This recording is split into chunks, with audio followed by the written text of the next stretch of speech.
మొలకలెత్తిన విత్తనాలు అంటే వజ్ర సమానమని నేను చెప్తుంటాను. మిగతా ఆహారాలన్నీ రాగి, వెండి, బంగారం, ఇనుము లాంటివే. వజ్రాలు అంటే ఆహారాల్లో మొలకలే.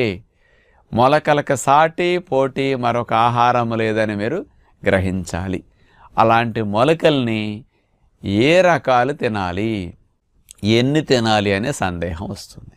మనం రకరకాలు ఉన్నప్పటికి కూడా కాస్త సులువుగా మెత్తగా ఉండాలి, తక్కువ సమయంలో తినగలగాలి, నోటికి బాగుండాలి కదా. ఇవన్నీ ఆలోచిస్తే కాస్త మాంసకృతులు లాంటి ఎక్కువ కావాలి. కాబట్టి పెసలు, అలసందలు అంటే బొబ్బర్లు, శనగలు, ఈ 3 రకాల గింజల్ని కామన్గా వాడుకోమంటాం.